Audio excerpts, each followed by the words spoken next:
अस्सलाम वालेकुम वरहमतुल्लाहि वबरकातुहू। एक तरफ हजारों ख्वाहिशें हैं और एक तरफ कुल्लु नफ्सी ज़ाइक़ुल मौत, एवरी सोल शाल टेस्ट डेथ। ये वर्ड टेस्ट को क्यों इस्तेमाल किया गया है कि हर सोल को मौत का मज़ा चखना है। सिर्फ ये क्यों नहीं कहा गया कि मरना है? क्योंकि जब आप कोई चीज़ टेस्ट का क्या मतलब होता है कि आप कोई चीज़ को टेस्ट करो। अब जब आप वो टेस्ट करते हो, या तो वो चीज़ मीठी होती है, या तो वो चीज़ कड़वी होती है, या तो वो चीज़ खट्टी होती है ना? तो इसका मतलब क्या होता है? हमें क्या समझ में आता है इस आयत से?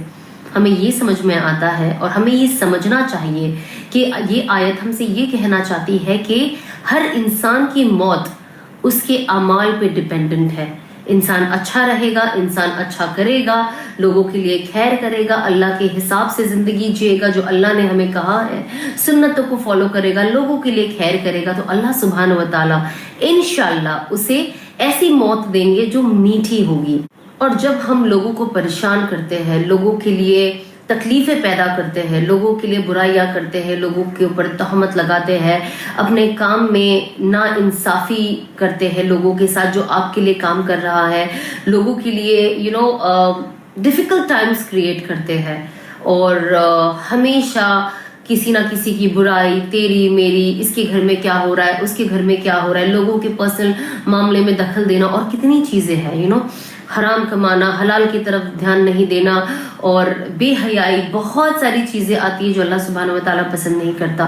तो जब इंसान अपनी मर्जियात के हिसाब से ज़िंदगी ऐसी जीता है कि वो सोचता है किसी कब्र जाना ही नहीं है और उसकी मौत ही नहीं है, तो जब उसको मज़ा चखने की बारी आती है मौत की तो वो कड़वी होती है। अल्लाह हम सब की हिफाजत करे। अल्लाह हमको कहते हैं ना, एवरी सोल शाल टेस्ट डेथ। तो जब हम टेस्ट करें अपनी मौत को तो वो मीठी हो, सुकून वाली हो और आफियत वाली हो। हमें पता चल जाए कि अल्लाह ने हमारे लिए जन्नत के ही फैसले किए हैं, अब कब्र में जाके हमेशा की राहत, हमेशा की आसानी है। तो हम कोशिश करें कि हम इस आयत को बहुत डीपली समझे और कोशिश करके अपनी ज़िंदगी को वैसे बनाएं और इंशाअल्लाह जब ज़िंदगी वैसी बनेगी तो आपको आपकी रूह निकलने से पहले ही आपको अल्लाह वो आइडिया दे ही देता है। तो बस अल्लाह हम सब की हिफाजत करे और हम सबको इस्तिकामत दे।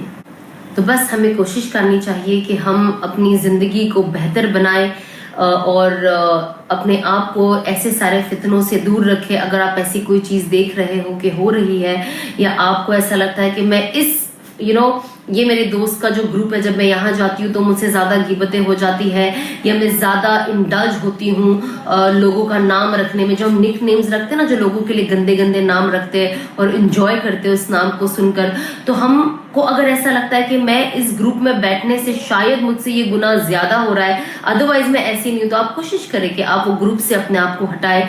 और मैं हमेशा एटलीस्ट कोशिश करती हूँ कि जहाँ पे मुझे लगता है गिबतें हो रही है और किसी और को नीचा दिखाया जा रहा है, मैं फ़ौरन अपने आपको वहां से हटा लेती हूँ। बिकॉज मुझे ऐसा लगता है, पहली तो बात है मुझे उन चीज़ों से कोई लेना देना नहीं है, बट अपार्ट फ्रॉम दैट मुझे लगता है मेरी नेकियां चली जाएगी।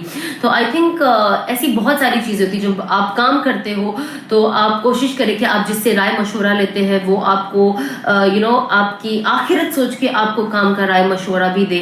और आप हर चीज़ में जिस इंसान ने अपनी हर चीज़ में अल्लाह सुब्हानहू व तआला को आगे रखा, ट्रस्ट मी, वो इंसान हर तरीके से कामयाब है, दुनिया और आखिरत दोनों में कामयाब है। तो हमें दोनों की कामयाबी ढूंढनी है ना? तो हम कोशिश करें कि हम दोनों की कामयाबी ढूंढें। अल्लाह सुब्हानहू व तआला को राज़ी करे, खूब इस्तग़फ़ार करें और सिरातुल मुस्तकीम के रास्ते पे चले। अस्सलाम वालेकुम।